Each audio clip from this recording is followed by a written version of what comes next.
Making news now. 2 shootings in Carbondale over the unofficial Halloween weekend. The new SIU chancellor ruffles feathers with his reorganization plan, and families want answers about the Niger ambush. Live from Southern Illinois University, this is River Region Evening Edition. Still no word on the identity of a man shot up in Carbondale police over the weekend. Good evening, I'm Jacob Gordon. And I'm Brittany Kiles. A shooting at Curbside at 227 West Main came early Saturday morning when police say they heard gunfire and saw an African-American man firing a gun toward a crowd of people. One officer shot the man, who was flown to a St. Louis hospital for treatment. Illinois State Police are also part of the investigation. And that same morning, police were called to the 500 block of South Ash at about 3 a.m. for a victim who suffered what police call a possible life-threatening gunshot wound. The victim was transported to a St. Louis area hospital. We will update this story as more becomes available. In the middle of the gun violence, in an attempt at creating a respite from it, across from the train tracks, the Newman Catholic Student Center partnered with Phi Beta Sigma fraternity Saturday afternoon for a gun violence awareness walk. Many Southern Illinois University Greek Life members came in support, stopping gun violence with drinks and donuts. Shooting affects more than just the person that you shot. So it affects the families of the victims that are involved. It affects the friends of the victims that are involved. SIU senior Matthew Wilson spoke about how people would feel if they lost someone close to them and how the shooting needs to end. Carbondale police talked to guests at the gun walk about the ways to stop the violence. Last year, the shooting percentages have increased tremendously, and I really want that to change, to go down, to just stop in general, because it shouldn't even come to shooting. At the end of the day, God has the final say. Students made signs and held them in the air to raise awareness about gun violence. Many of them left the Newman Center to walk down the Illinois Avenue Strip, singing and clapping together for peace. Yeah, I definitely hope something is being done after, the gun violence walk. I hope so too. Yeah. Exactly. Well, let's get to weather. It's definitely been cold. Fall weather is definitely taking full effect. I advise people to get those hats, those gloves, and those scarves. What do you think? I like this weather. It's kind of nice. Instead of sweating, you just kind of walk outside, and it's just kind of a nicer out. Yeah. Let's head over to Alejandro with a look at your first weather. Thank you, Jacob. Well, like you guys mentioned, it has been a pretty cold day since the morning. It's been pretty chilly, with temperatures in the mid-50s. For tonight, we'll be looking at 45 degrees. It's still going to be chilly throughout the whole day. Thankfully, during the midday today, it kind of got sunnier, and we were able to feel the heat from the sun.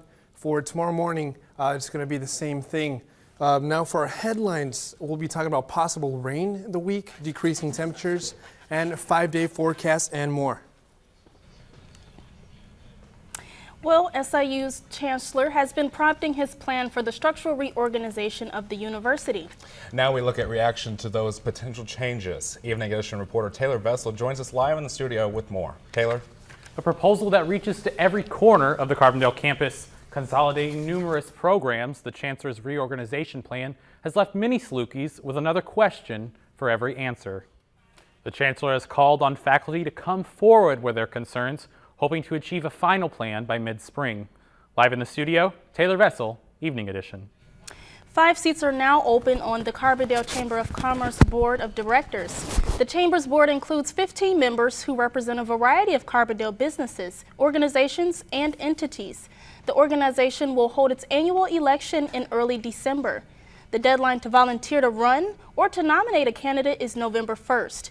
Anyone interested in running for the board should call the Chamber office at 618-549-2146. The Jackson Union County Division of Habitat for Humanity made a family in Murfreesboro happy over the weekend. A new home was presented to Nina Alexander and her daughter during a ceremony on Saturday. This ceremony was even more special because Nina's sister, Carolyn Alexander, was presented with a bag containing her shredded mortgage of 15 years. The organization is seeking out their next family to help with a home in Carbondale. Habitat for Humanity volunteer coordinator Barbara Rester says anyone interested should apply as soon as possible. Illinois Governor Bruce Rauner has made it official. He's seeking re-election for a second term. Rana released a video today saying he's won some and lost some, but he chooses to fight instead of throwing in the towel. Rana has already put $50 million of his own money into his campaign fund. The gubernatorial race could be the most expensive nationwide, with Democratic candidates including billionaire businessman J.B. Pritzker. The widow of one of the soldiers involved with the Niger ambush speaks out. And the 5 living former presidents come together. Find out what for after the break.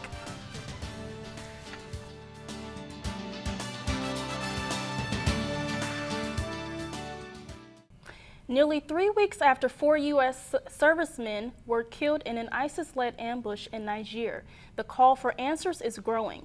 But it's not just the investigation into their deaths that's getting attention. A public feud between a Gold Star widow and a Democratic congressman and President Trump continues to escalate. Omar Jimenez has the latest from Washington. One senior congressional aide told NBC News that the attacks in Niger came after a single massive breakdown in military intelligence. The unidentified source says the military failed to keep surveillance overhead on the mission. All 5 living former presidents appeared together for a hurricane relief benefit concert in Texas Saturday night, raising millions in the process. An evening originally planned to celebrate the 20th anniversary of Bush's 41st presidential library at Texas A&M University transformed into an opportunity for all 5 former presidents to raise money for hurricane victims. All of us on this stage here tonight could not be prouder of the response of Americans. America is still a greater volunteer nation. The heart of America, without regard to race or religion or political party, is greater than our problems. In a nod to national unity, they have dubbed their effort the One American Appeal, a charity that has raised more than $30 million for hurricane relief. President Donald Trump even made a cameo in a taped video message where he praised the former president's work as tremendous. The federal deficit reached a high of $666 billion in the 2017 fiscal year, and $80 billion more than last year's deficit.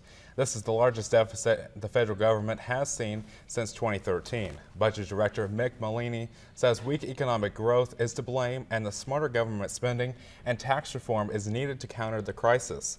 The Senate approved a plan on Thursday that could speed up tax cuts, much to approval of the Republican Party, who says they would increase economic growth.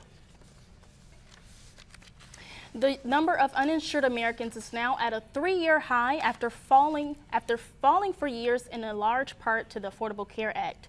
12.3% of American adults did not have insurance in the third quarter of 2017. That's according to the Gallup Sharecare Wellbeing Index. The share of uninsured Americans fell to a record low under Obamacare, according to the Gallup.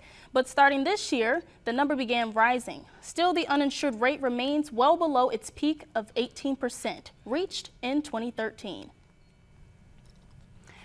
About 1 in 6 people who die prematurely every year could be the victim of pollution.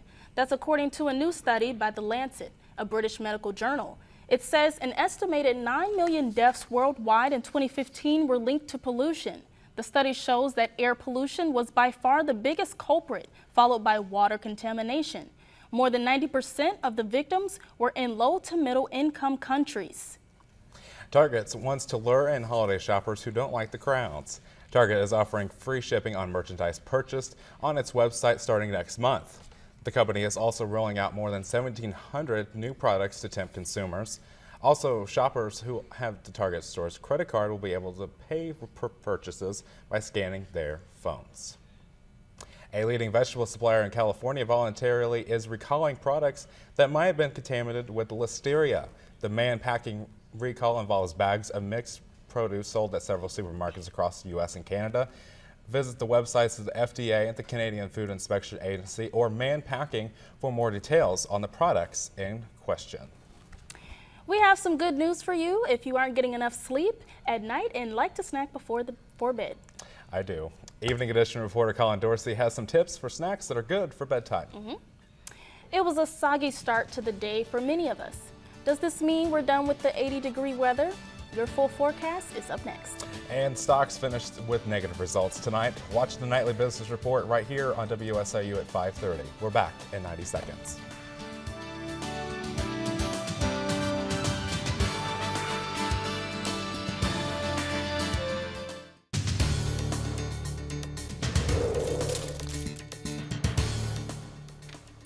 Welcome back, folks. Alejandro here with your weather. All right. Thank you so much, Alejandro. Thank you. And now let's turn it over to Tyler Zobby with sports. Thank you, Jacob.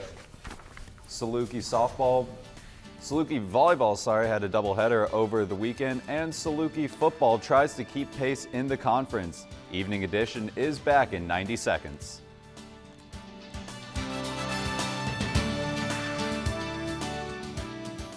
(24-7). That's really good. All right. What's the one we want to hear? A cool day here in our region. Are the temperatures here to stay? Your 5-day forecast is up next. You're watching Evening Edition at 5. Stay with us.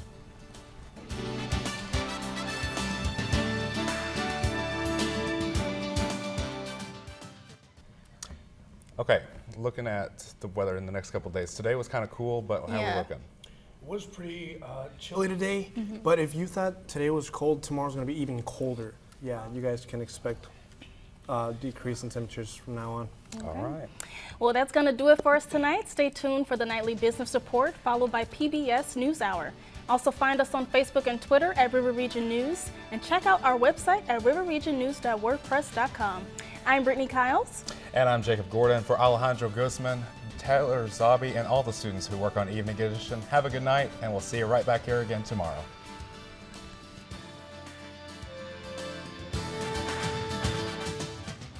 Coming up on Evening Edition, the SIU Chancellor is here in studio to discuss his reorganization plan for the university. And Minnesota Senator Al Franken returns to work following sexual assault allegations. Plus, Republicans are looking to score a win in the Senate. Live from Southern Illinois University, you're watching River Region Evening Edition.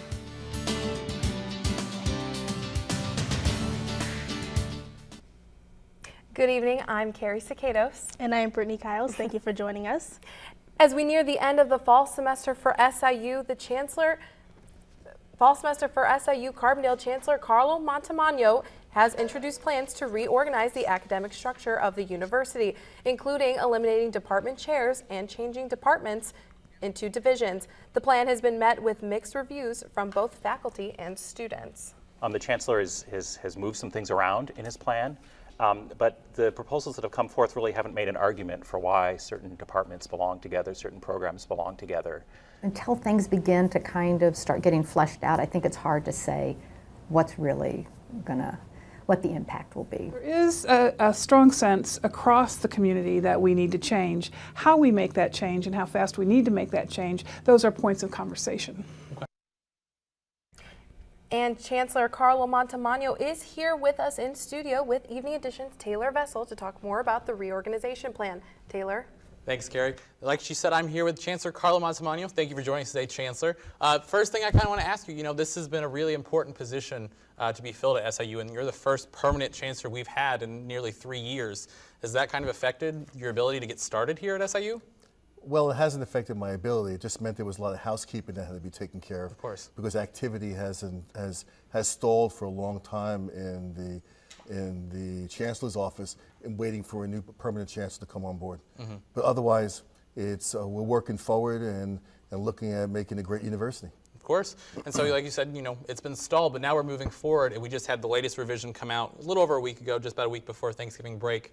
What's the kind of status? What's the next steps for those revisions in the plan? Well, right now what we're doing is I'm still getting feedback. We're still in the consultative process, so we're engaged in dialogue.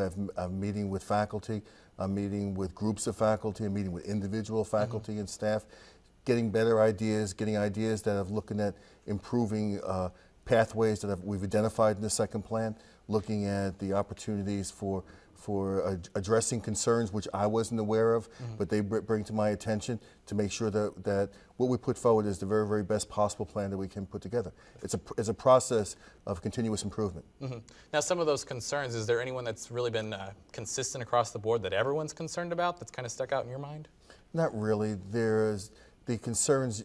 pretty much focus on resources and how resources will be allocated, and ensuring that we maintain our commitment to the educational diversity of the institution. Of course. But with those are ingrained in me, they're ingrained in the DNA of SIU, and we will absolutely maintain our commitment to being a comprehensive four-year research university. Of course. And now you said, we're going to reallocate some of those resources and we're going to save $2.3 million. Is that correct, is what the plan intends to do?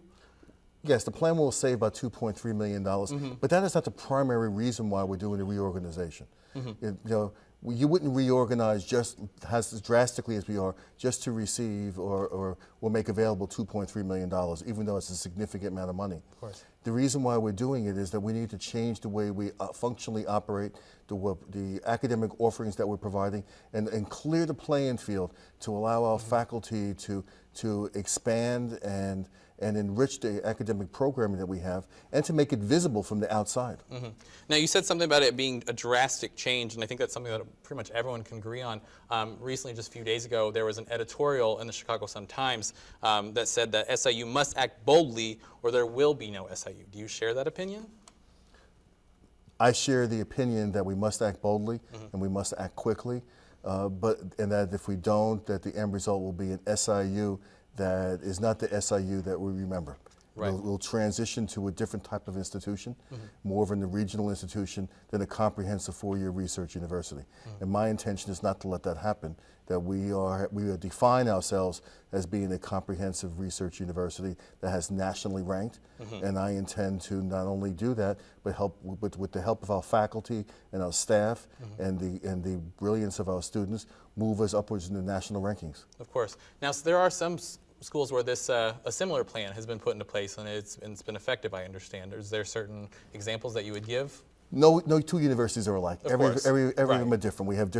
We have different economic profiles. We have different missions, but they have been universities that have acted appropriately and have done some drastic changes. Arizona State is probably the closest example of where they eliminated a large number of departments, combined them into schools to create a framework for interdisciplinary access. But their mission is slightly different than what we have. Is that why we're taking it a step further and kind of but readjusting our departments into more of like a division and more school focus? Yeah, we have the ability, because of our size and because of our mission and our focus, to be able to do that, to take it to a level that allows us to define what I believe is a structure for a university for the 21st century versus the structure of a university for the 19th century, which is the way most universities have been built. Of course. Well, Chancellor, I really thank you for sitting down and talking with us today, and I really look forward to catching up with you in the next coming months and the next semester to really check on the progress of this plan and see how it develops. I'd be happy to come. Just give me a call and I'll be on down. We'll definitely look forward to talking to you again. And what are we looking forward to in weather in the next few days? Madeline's here with your tease for your forecast. Al Franken finally speaks on the sexual assault allegations against him. And a 10-year-old in Louisville, Kentucky has been arrested. Find out for what for after the break.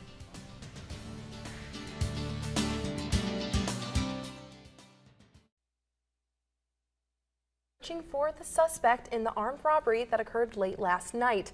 Police say the victim was in his home in the 600 block of West Elm Street and lured to the front driveway of his home when a man in a ski mask with a revolver approached him. The suspect demanded the victim's wallet and phone and was last seen running on the South Haines Street from West Cherry Street.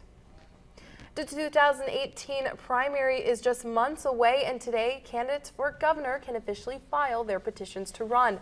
Governor Bruce Rauner is running for re-election. However, several Democrats are hoping for a change of pace. So far, 3 Democrats and 2 Republicans have officially thrown their hats into the ring for Illinois' highest executive position, and it's an open contest for Attorney General, where 4 Democrats and 1 Republican are vying for the spot.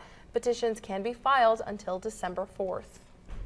Minnesota Democratic Senator Al Franken returned to work today. The Democratic senator broke his 8-day silence yesterday, speaking about sexual assault allegations against him. Franken gave interviews to local Minnesota media, telling the Minneapolis Star Tribune that he let a lot of people down, but he is hoping to regain their trust. He told the Associated Press that he does not plan on resigning, and it's too early to decide whether he'll run for a third term in 2020.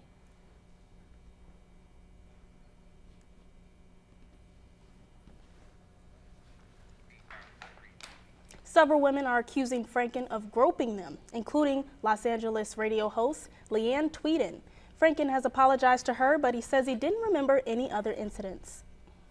With just a few days left on the 2017 legislative calendar, lawmakers in Washington have much to sort through, from tax reform to the budget and avoiding a government shutdown, along with immigration reform.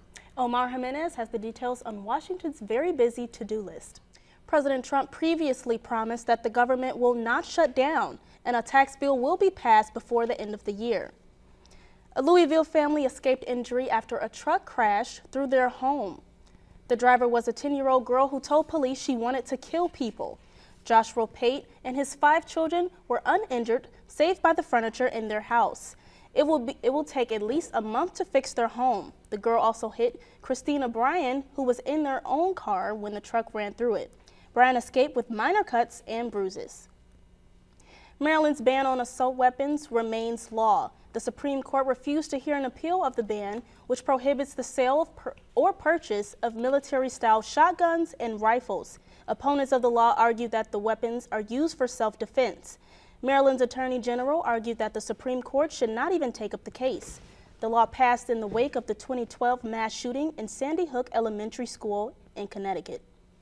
Black Friday was a big win for online retailers, including gun shops. The FBI received more than 203,000 requests for background checks on gun purchases on Black Friday. American shoppers spent a record $5 billion online, almost 17% more than last year. ShopperTrack says foot traffic in traditional stores dipped only 1% this year.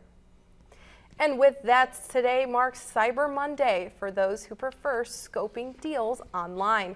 Today's worldwide holiday sale is expected to hit a new record for the 6th year in a row. Shoppers are expected to spend as much as $6.6 billion, almost 17% more than last year.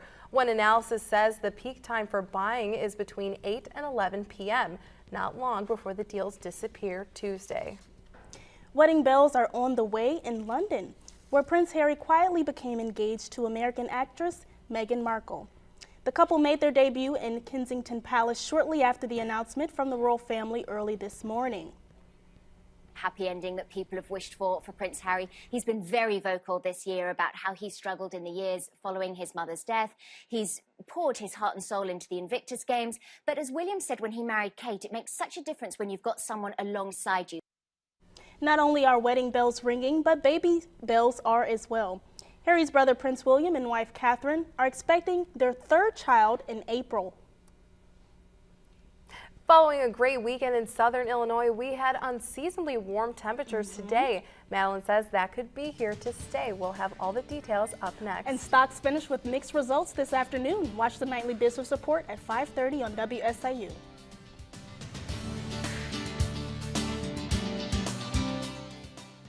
You know, it's kind of hard to believe by the end of this week we're going to be rolling into the month of December. I mean, these temperatures. It's absolutely crazy. I'd expect these temperatures for maybe April, but not November. I was expecting some snow around my Christmas holiday, but I don't think we're going to be seeing it. I don't think we're going to be seeing it either. I mean, we do have some time before then, but it is kind of nice to see we're experiencing a little bit more warmer temperatures for our fall season. And I don't know if you guys saw it, but we almost hit the record on that almanac of 77. We had 67 today. That's pretty incredible. Well, thank you so much, Madeline. And here's Tyler Zabi with a look in sports.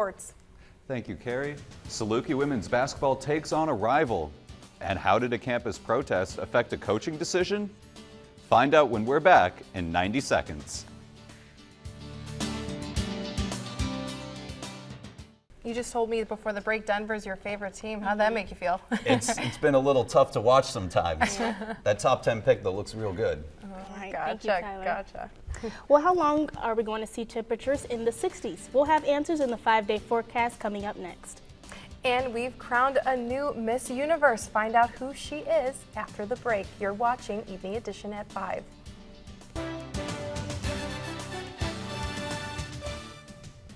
We have a new Miss Universe. The new Miss Universe is South Africa! South Africa's Demi Lanelle Peters took the crown Sunday night in Las Vegas. She beat out runner-ups Miss Colombia and Miss Jamaica. The 22-year-old says she wants to use her reign to champion HIV, AIDS, and self-defense causes. She is the second woman from her home country to earn the crown. She looks absolutely so beautiful. Look at her go. That's a nice dress. I don't think I could fit into that, but yeah, that's a really nice dress. I'm sure her country is so proud of her for that. She looks gorgeous. Yeah, she looks hot, kind of like our temperatures we've been experiencing Yeah. today. Like how I did that. Madeline, how are we looking for the rest of the week? We have some beautiful weather to look forward to then for the weekend. Okay, well, thank you for joining us, guys. Follow us on Facebook and Twitter at River Region News. Our webpage is riverregionnews.wordpress.com. I'm Brittany Kiles. And I'm Carrie Cicados. For Madeline Parker, Tyler Zabi, and all the students who work on Evening Edition, we'll see you right here tomorrow. Good night.